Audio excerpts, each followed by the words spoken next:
I want to start by just talking about some beef that I have. A little bit of beef that I have is I have a bit of beef with delivery companies. And I'm sure you can all relate to me. The delivery companies, what's the aim of a delivery company? To get your package to you on time. Some are great at that. They just don't get it in one piece.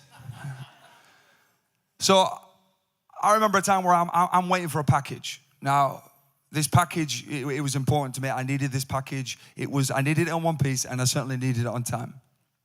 So I'm the type of guy I like to track my packages. I like to know how far is it, when's it going to come, is it going to come on time? Because there's been, a few moments where they're like, hey, you weren't in, and I'm there waiting at the door ready. You say I'm not in, I am in. I've been waiting. We will come back Tuesday. It's Friday, come on, man, I need my package. But there's this one time where I am waiting for my package and I am tracking the parcel. And it just says delivered. It says delivered, it's in your garden. So I'm like, okay, great. I open the back door, I'm looking around the garden, I'm trying to find my package. I can't find my package anywhere. And I think, okay, well, maybe it's in the front garden. So, I go through the door, go out the front door, and I'm looking in the front garden, I'm looking around the side, it's not there. So I'm thinking to myself, is it in the neighbor's garden? I'm looking over the neighbors, I look onto the street. I'm just thinking, you never know with these delivery companies, it could be in the middle of a street. I'm looking all around and I can't find it anywhere. I'm like, you've just said delivered, but where's this package? I can't find it. So I think to myself, okay, they send photos now. This is great. I'll go on the app. So I go on the app and I can see that there's a photo of my parcel. And I see the photo and I look and think, okay, great, that's my parcel, but I don't recognize those bricks. I don't recognize that floor, and I don't recognize those plant pots. Where is this? So again, two doors down, I'm trying to find for the plant pots. I'm trying to find the brickwork. I can't find it, so I'm like, okay, every. Yes. I'm not Amazon. Amazon's all right. You know what I mean? Amazon will get there on time, and Amazon will deliver every time. I think that's why they called it every. I reckon they called it every. So it's like every time you want your parcel, it's not going to be there. So I do some digging. I get onto AI, and I managed to get the guy's number that dropped it off. So I'm like, okay, great. So I ring the guy, and I'm like, hey, you say you delivered my parcel, but I can't find my parcel. Yeah, I've sent a photo. I'm like, yeah, I don't recognize the brickwork, don't recognize anything. Like, where did you drop this off? He said, let me just have a quick check, bro. Okay, 137. I'm 173.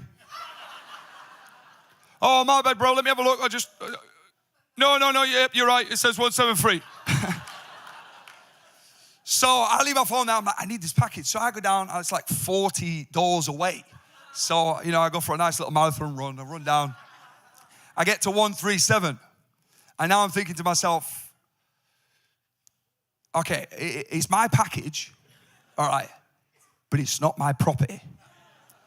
So I have the British dilemma, the moral question.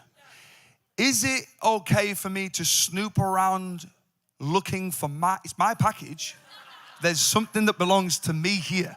Like, do I have a right to snoop around? Because if I get caught, I can just say, hey, my name's on it. This is why I'm here. And I thought to myself, okay, I can snoop around the front garden. I'll do that. Have we got any people in the house that would snoop in the back garden? Bro, I like it. This is what we need in Britain. We need a bit more of this. Just not in my garden. Just because I'm embarrassed, I ain't cut the grass yet. But I'm thinking to myself, all right, front garden, I can't find it in the front garden. So I think to myself, I can't really do this. I can't really be in the back garden and, the package is not there and say, sorry, I'm looking for a package. I would look a bit like a freak. So I knock on the door. Hey, just to let you know, I'm looking for my package. I think they've delivered it wrong place. What? Why is your package here? Look, long story, like I'm 173. Nice to meet you. I'm your neighbor in some way. 137. It just got a little bit out of order. Can you get me the package? Yeah, but why is it here? I'm like, look, they got it wrong. So he goes into the back. He finds the package. I said, look, my name's Sam Jones. You'll see the package, just please. So they go, get the package. They come through though very I could tell, very sheepish. Now I'm thinking to myself at this point, I hope they got the name right. Do you know what I mean? Like, it looks like I am trying to steal something. Sam Jones, the name, that's not the name on it. Samuel Isaac Jones? Rebecca Jones? Yes. How do I know that this is, you don't look like a Rebecca. That's my wife. Okay. Very sheepishly giving me, I'm thinking to myself, I mean, it's a lucky guess. Do you know what I mean? It's a real lucky guess. So I finally get the package and I walk home and I have my package delivery. But does anyone else have any problems with delivery companies? Yes, it is a universal issue. But what was weird about this parcel was it wasn't lost. Like, I had a picture. I knew exactly, it was safe. I knew it was fine. It was there. It wasn't lost and it wasn't stolen. This package was just handed over to the wrong place. It was misplaced. Now, I think we got some people in the room, and I want to ask you the question that maybe life sometimes is like that package. You don't feel like your life is lost or stolen. You just think it's in the wrong place. And when we come to Easter, the story of Easter, Jesus relates to us at every single point, because we find in the story that Jesus is like this parcel. He comes from heaven. He's an eternal being. He is God and he is fully man. And he comes to earth. And we find Jesus living a life that is so great. He's helping people. He's helping the poor. He's feeding thousands of people. He's bringing people back to life. He's doing these incredible things. But then all of a sudden, things start to go wrong. And Jesus finds himself in the wrong hands. And you might be here today and you might feel and relate to Jesus that your life feels like it's in the wrong hands. You feel as if you had it all figured out, that maybe you've not lost some things or had anything stolen, but you just feel that you found yourself in the wrong place. Jesus, at this point of the story on Good Friday, finds himself in the hands of those we look at and think he should never have been in their hands. We see in Matthew 26 that Judas agrees to betray Jesus. I want to tell you that Judas was a friend. Judas was someone that shared food with Jesus. They shared life together. And Judas at one point goes to the high priest and says, "How much will you give me if I hand him over to you?" And we see Jesus on Good Friday. He is handed over by Judas to the Pharisees. He's betrayed by a kiss. Maybe you're in here today and you have felt betrayal in your life, and you feel as if, you were handed over. You gave your heart and you just felt like they didn't know what they were holding. Like, you can relate to the fact that you feel like you've been passed around a little bit, and wherever you've gone, they never knew what they were holding. Jesus relates. Jesus is being handed over by those who are close to him. He's being handed over to a disciple, to a friend, to the Pharisees. Imagine being passed around like a parcel. Imagine being handed over to whips when you should be handed over to worship. Imagine this incredible person, Jesus. Imagine Jesus being handed over for punishment when he should be handed over for praise. Imagine that this Jesus, a week before, he's being celebrated by everyone. And the next week, instead of it continuing, the celebration continuing, he's now being handed over for crucifixion. Instead of royalty, it's ropes. Instead of robes, it's ropes. You may feel this in your life, that life was meant to be a certain way. Something was meant to happen in your life and it did not take place. And you feel like everyone that's held you doesn't know what they're holding. You feel betrayed. Jesus relates to you here today. In this story, Jesus relates to you. And Judas gives them to the Pharisees. And then the Pharisees hold him. And the Pharisees give him to Pilate. And then Pilate holds him. And then Pilate gives it to the crowd. And they say, "Crucify him." This is Good Friday. handed around like a parcel no one's willing to sign for. The Son of God. No one wants to take him. They want to get rid of it. They want to get rid of him.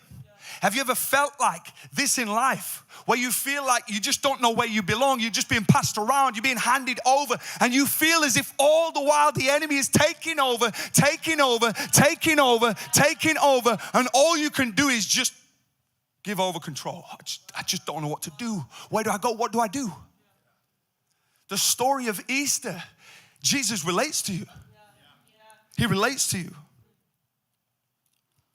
Jesus is passed over from Judas to the Pharisees to Pilate, and then Pilate to death. He's handed over and over and over and over again.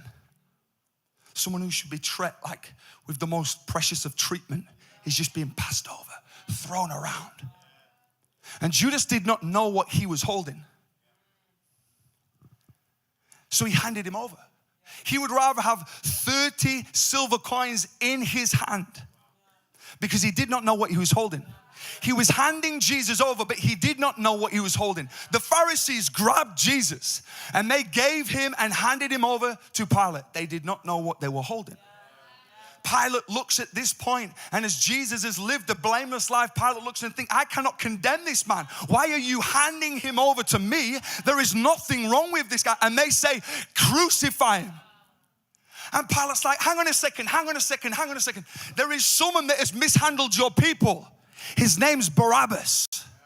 He's a murderer. Let me bring him out. Who would you rather? Someone who has only ever handled every person he's ever touched with love and care.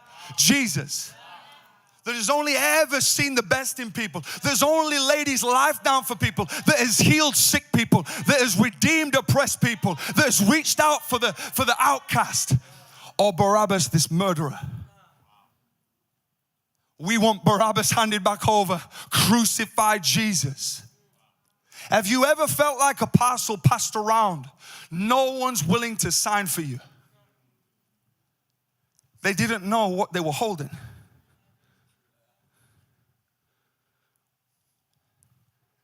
Every single time Jesus is passed over, we read it in the Gospels, it's as if the devil is just beginning to take over. Darkness is just beginning to reign. There's something that begins to take place. Darkness, it's just the darkness begins to reign.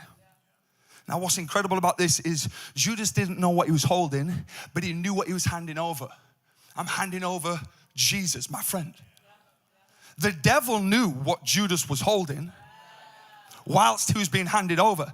The devil knew this was the Son of God. And the reason the devil knew, he was wanting to get him to the cross because he wanted to defeat Jesus. It says when Jesus broke bread, it actually says that at that time, he said to Judas, go, do what you need to do quickly. And at that point, the enemy entered Judas. Why? Because the devil knew what Judas was holding. The devil knew what the Pharisees were holding. The Pharisees did not know. They just kept handing over, passing around.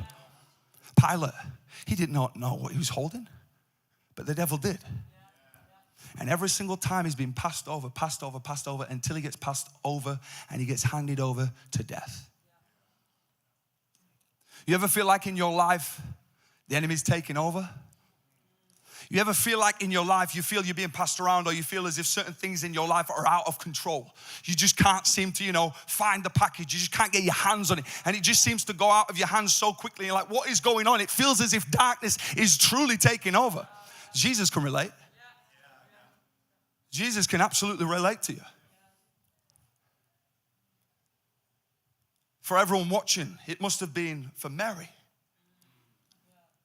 a mother, to see her son just handed around like a prostitute in many ways, just thrown around.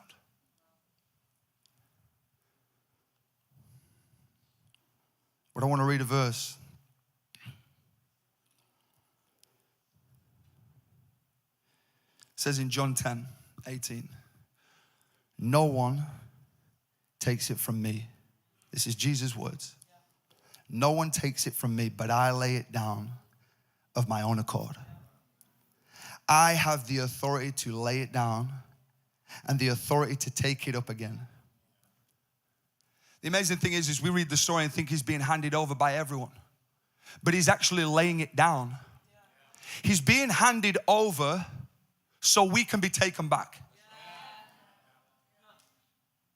He's being handed over at this moment so you can be taken back. Every single day since this moment, people have been taken back. They are taken back by what he did. They are taken back by the majesty, by the beauty, by the splendor of this Jesus that we know, this Jesus that we love, this Jesus that we celebrate. They're taken back. And Jesus lays his life down. What's it like to be handed over by everyone? I mean, everyone that you know. Can you imagine? Think of everyone that loves you right now and they just hand you over and pass you to the side. Imagine those that you love start like trading and getting coins for you. And like this is Jesus, the Son of God, being passed around. No one will have him. No one will sign for this parcel. And he's the Son of God. And then we look a little bit further, and within the Gospels, we actually don't see this, but we see through Revelation, Paul, who writes a letter, he in actual fact writes this in Romans 8:32. Everyone handing Jesus over, paradidomai, handed over, paradidomai, handed over. And it says God didn't spare, which means the Father did not spare his own Son, but handed him over to death. For all of us. So Jesus isn't just handed over by his friends. He's not handed over by the religious system, the Jewish people. He was a Jew. We find out in the Bible that he's handed over even by his Father. You could argue that all Jesus has ever known is to be handed over. This Greek word paradidomai, handed over, handed over, handed over. And Jesus there is like, yes, I'm handing myself over. Yes, I'm handing myself over. Paradidomai, paradidomai, paradidomai. And the devil, it's like the devil is taking over every single transition. Every time Jesus is passed from Judas to Pharisees, Pharisees to Pilate, the devil thinks he's getting closer to where I want him to be, which is death. And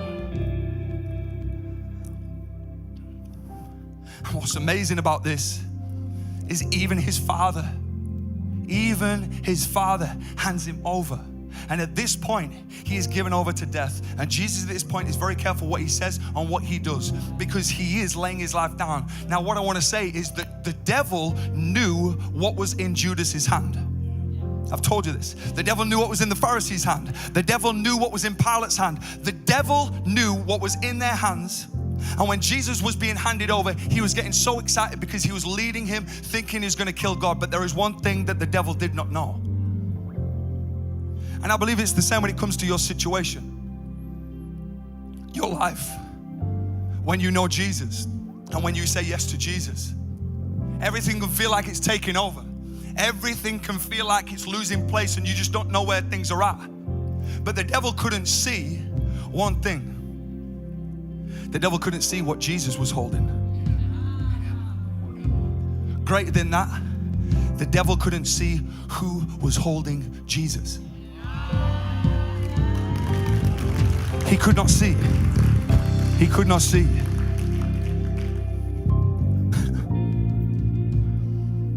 Paradidomai. It means this: to hand over for keeping until an appointed time. For an appointed time. It's not yours, you're holding it for an appointed time. Jesus is being handed over for an appointed time. He's not being handed over he's being handed over for an appointed time. This helps us know that when we read the Bible, we find out that Joseph was not left in prison. If the Father was holding Jesus, what we now find is that Joseph was not left in prison. Jesus was not left at the cross. Joseph was kept through prison. Moses was not left in the wilderness. He was kept through the wilderness. David was not left in the cave. He was kept through the cave. I want to say this to you, that Jesus, he wasn't left at the cross. Jesus kept himself for the cross. Jesus wasn't left on the cross. Jesus kept himself on the cross. Jesus wasn't left in the tomb. Jesus kept himself in the tomb. This is Easter, that it looks like the enemy is taking over in your life. It looks like you have been left in your situation. You have been left in your mess. But I want to say to you right now, you are not being left in the pain. You are being kept through your pain. You are not being left in the mess. You are being kept through the mess. You are not being left in the dark. You are being kept through the dark. You have not been left. You are being kept. He was handed over. He laid it down so that we could be taken back. He has no rival. You do know that? He has no rival. Jesus is that good. He allows the devil to think that he's taking over because Jesus decides to hand it over. And Jesus is like, just in his spirit, paradidamai. He's getting passed from Judas first, paradidamai. Paradidamai also means to give over into one's power. He's given himself over. And the devil thinks he's winning. I want to show you a painting. And I'm going to break it down with this beautiful painting. This painting, I'm pretty sure it's in 1888 or something like that. It was painted. Incredible painting. This painting is called Checkmate. Okay? Checkmate. You can see the board game. You can see the guy on the left. He's got more pieces. And the guy on the right, he looks anxious, a little bit like, what's going to happen here? The situation looks, and everyone believed that he's in checkmate. That this painting is called Checkmate because everyone who saw the painting thought he's in checkmate. He's actually in checkmate. Now, what's incredible about this is a grandmaster in chess began to study the painting. For me and you, we were like everyone else. It's checkmate. It's checkmate. The guy has no moves. He's in checkmate. But a grandmaster in chess studied the painting, and as he sat there, he realized something that no one else could see. It's not checkmate. The king has one more move. Has one more move.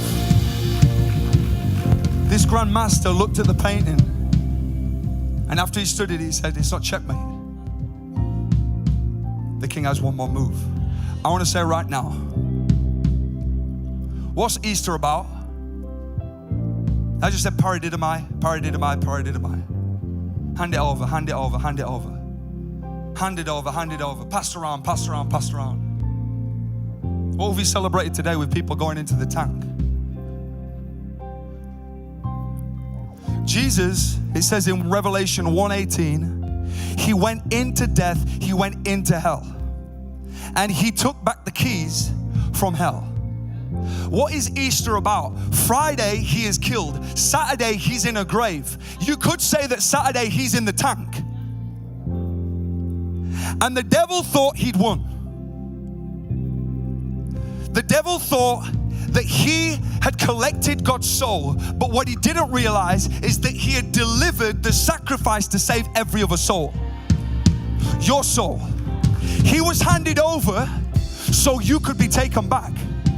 And the enemy took what was not his. He took what didn't belong to him. Just like that parcel, Jesus came looking for what was his in a territory that he did not belong. He went down into the grave.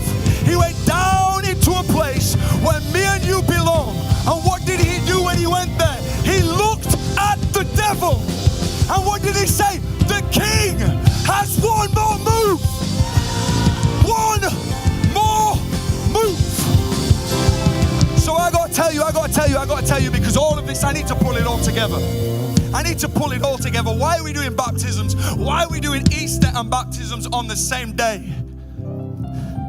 Because paradidomai is being echoed throughout eternity. We read in the gospel, handed over, handed over, handed over. He was handed over, handed over. But Jesus goes to hell.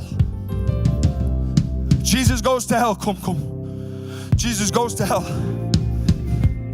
And you can see, looking at it, just like every person that went into this place, it looks as if, the grave looks as if it would keep God there. I gotta say to you right now that when the devil looks, when it looks as if it's getting darker, when it looks as if it's getting harder, you've got to understand that it might feel that your life is being handed over, but I want to tell you something. When the devil thinks he's taking over, in actual fact, he's handing something back. I've got to tell you, you got to know this. You got to know this, that when things get difficult in your family, when things get difficult in your life, when you don't know what you're going through. Come on, keep it down, keep it down. No, I need you to just hear my voice. When things get difficult and they get dark, and you don't know where to go and you don't know what to do, what is it you're going to do? You're going to look to what Jesus did. I believe there's times coming where God is going to say, what did you do with me? What did you do with me? I want to say right now, there are people who have gone into the tank. And what this represents is Jesus went down into the grave and he was handed over and passed around over and over again. But when he was in that grave, the king had one more move, and he went to the enemy's camp and he said, I'm taking something back. I'm telling you, he said, I'm taking something back. Do you know what Jesus said in the tank? Paradidomai, paradidomai, paradidomai. You think I've been handed over? You think you were taken over? You're handing something back. And in that moment, Jesus said, hand it over. Hand it over. And I want to ask you right now, what is it that you need to take to the grave, to the tomb? Triumph always dresses itself in a tomb. I'm telling you. Greatness always dresses itself in flesh, something that deceives it. Jesus wrapped in flesh. Triumph, resurrection, wrapped in a tomb. And when you go in the grave, when you go in the tank, what you're doing is you are looking at the devil with the same power that Jesus had, and you are saying, hand it back over. Hand it back over. Hand my family back over. Hand my situation back over. Hand my eternity back over. Right now, hand it over, hand it over, hand it over. You look at the devil and you say to him, hand it over. Why? Because you went to the enemy's camp. And guess what you did? You took back what the enemy had stolen. You took it back. You take it back. Hand it over. Paradidomai. Paradidomai. And maybe what you need to do is begin singing the song, Where, O Death, is your sting? Hand it over.